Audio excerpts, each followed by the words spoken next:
disembarked the ferry expecting to be interrogated by customs officials or transport police or even just Spirit of Tasmania staff, but not a single human stood in our way.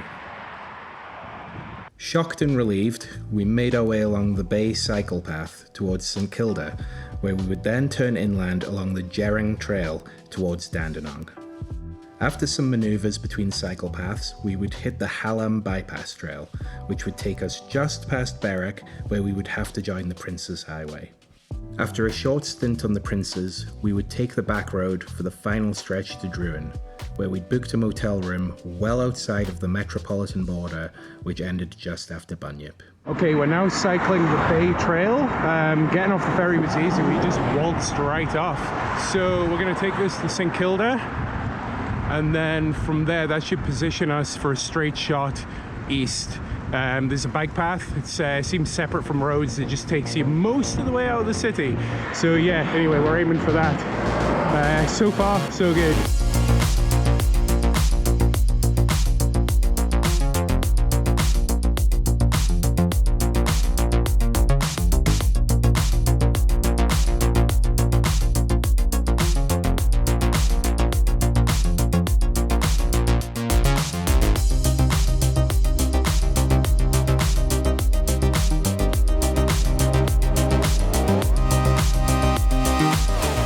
We're just heading through St Kilda, finally heading east, and it's starting to get light now, and yeah, no trouble so far. Let's see if getting out of town they've got this ring of steel in place, so if there's spot checks or anything like that. So far we've been pretty lucky. Looks like we might just get out of Melbourne yet.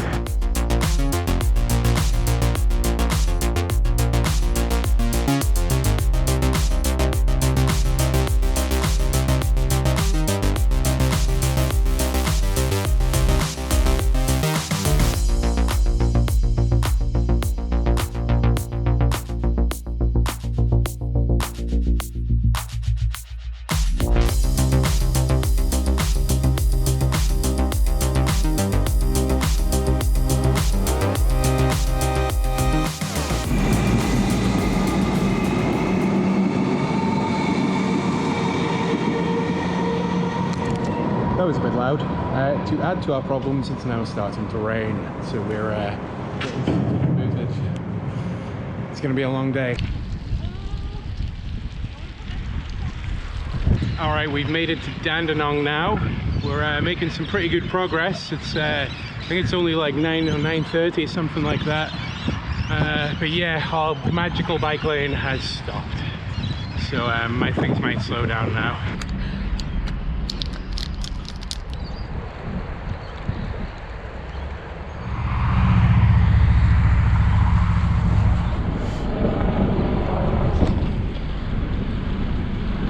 So it looks like we made it to Berwick. Not Berwick, my hometown in the UK, but in fact Berwick in Melbourne.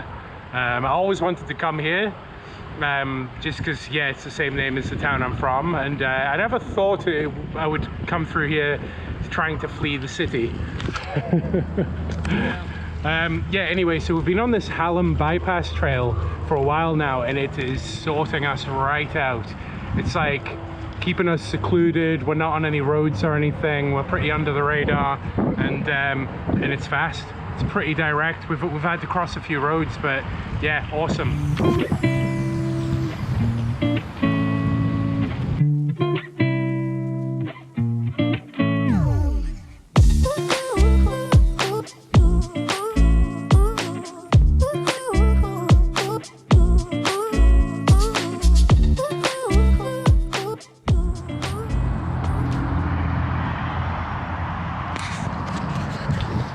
We just stopped for a bit of lunch in this park, and this old couple came up and started questioning us, and it's the usual stuff. They're just curious, I think, you know, like they're asking like, oh, where have you come? Have you come far today? Are you going far? And all this, and it's like, well, I don't really want to talk about it because it's like a lockdown. It's all about up in the air, you know? Yeah, the last time we had a lockdown, you got a lot of snitches, and it just got a bit 1984, you know? This is true.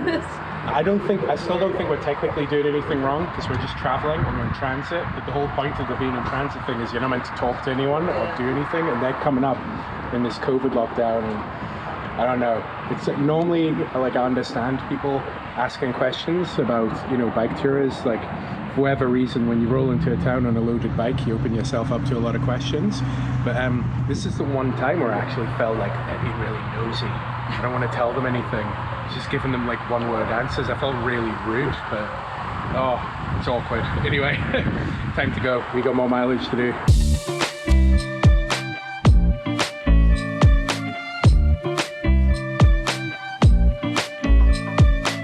All right, we just made it through Pakenham. That was a bit of a ball ache. Traffic lights everywhere, constant stopping and starting, bike lane changing sides of the road it's on. But yeah, after some big maneuvers, we've crossed a few roundabouts and we've managed to get over the big freeway. And hopefully now we're going to get on some of the quieter roads. Because this is, yeah, it's been pretty hectic. I haven't been filming much because it's, yeah, it's been a bit intense. All right. And the award for the best town name goes to... Oh.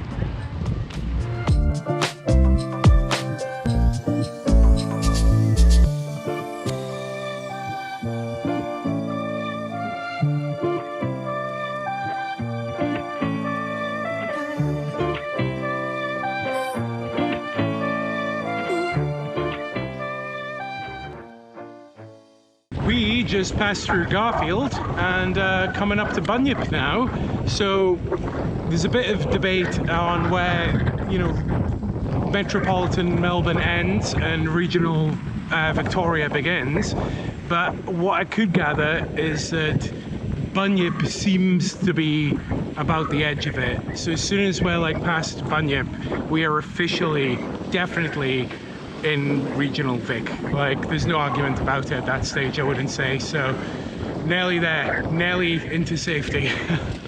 Maybe.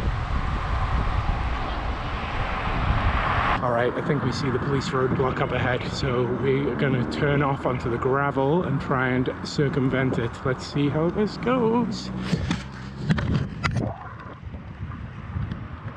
Oh, is it gone or is it still there?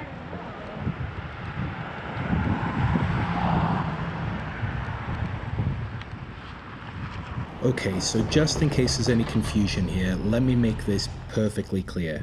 We are legally within our rights to be on the move right now, but some of the conditions of this lockdown are pretty foggy, and from what I could gather, any confrontations with the police would most likely come down to their judgment and whether or not they'd had a bad day. So I would rather not have my fate in the hands of someone who's potentially having quite a stressful time right now. All right, so we got slightly lost there. Well, not lost, but a little bit of a mapping error. But I think with a bit of luck, we might have sort of detoured around whatever this commotion was on the main road with the sirens and flashing lights and stuff. So, ooh, bit hairy.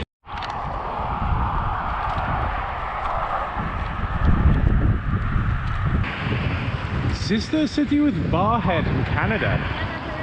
No. Well, you'd never heard of Druin either, so it's all good.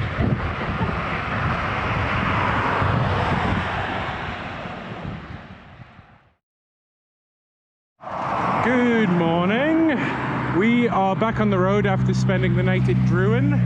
I fell asleep at like, it wasn't even 7 p.m. yet. I was exhausted. And yeah, we're just about to get into Warragul, I think, where I'm going to purchase some waterproof socks because it's going to rain solid for the next week, which I'm not really looking forward to. Our Warm Showers host is coming to meet us somewhere along our way today, and we'll be staying in Moe, which is great. I'm hoping maybe he's got some bike tools because there's some work that we could do with getting done when we have the chance. Yeah, other than that, it's only going to be a 50k day. Should be pretty chill. In other news, we are now officially in regional Victoria, which should mean, I believe it means, they say it means there are no rules on there's no restrictions on movement. Don't know what to think about bike tours. It's probably frowned upon, but technically legal. So we managed to get here without speaking to a single person, without being anywhere near a single person. We did it in complete isolation. And apart from our warm showers host, I feel like we're going to continue to do it in isolation.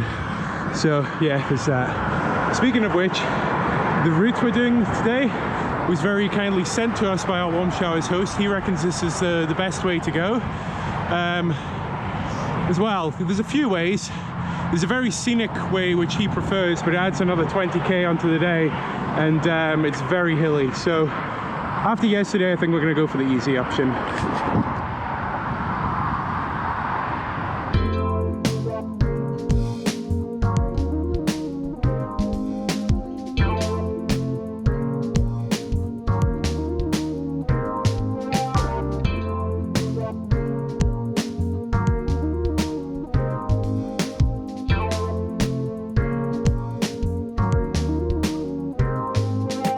Alright, we've picked up our supplies, got myself a nice pair of waterproof socks, as did Bonnie, because apparently in the coming week it's absolutely going to dump down all the way through Gippsland. So, been lucky avoiding the rain so far.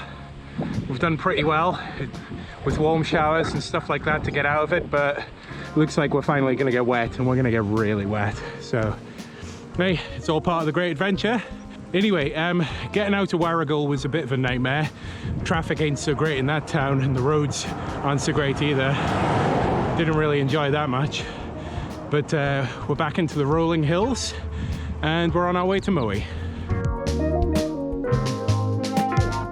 Okay, we're about 5-ish K from Yarragon, which I reckon is where we're going to meet our warm showers hosts for lunch, possibly, and then ride back to their place with them. Pretty short day today, but after the stresses of yesterday, I'm looking forward to it just being a nice cruisy one, quite frankly. What say you, Bonster? Is that it? Full of conversation after yesterday's festivities.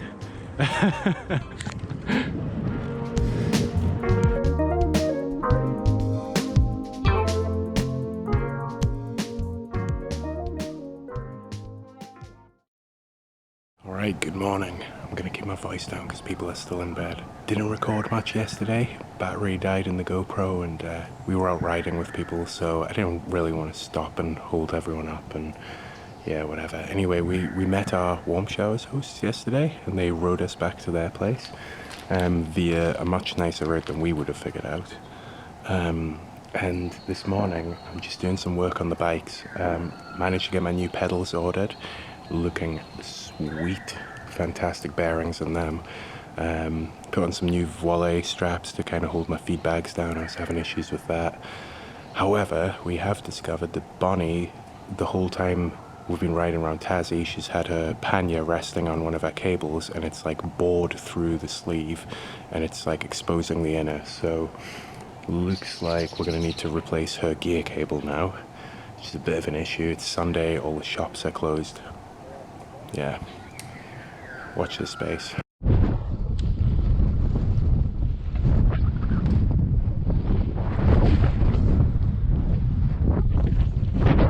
Our host Matt volunteered to take us on a cycling tour of the area, which included a lookout spot overlooking the former town site of Yallourn. Yallourn was built between 1920 and 1950 to house employees of the local power station, but was subsequently demolished entirely when the power station's coal mine was expanded into the area of the town. After that, we bombed some hills to take a look at the area's remaining coal power plant, which did give off some Homer Simpson vibes.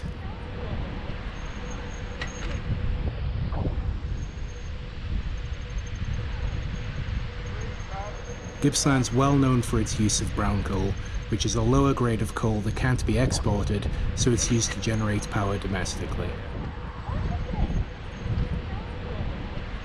It just so happens that the power plant is also right at the end of the local rail trail, which we rode through town and back to the house.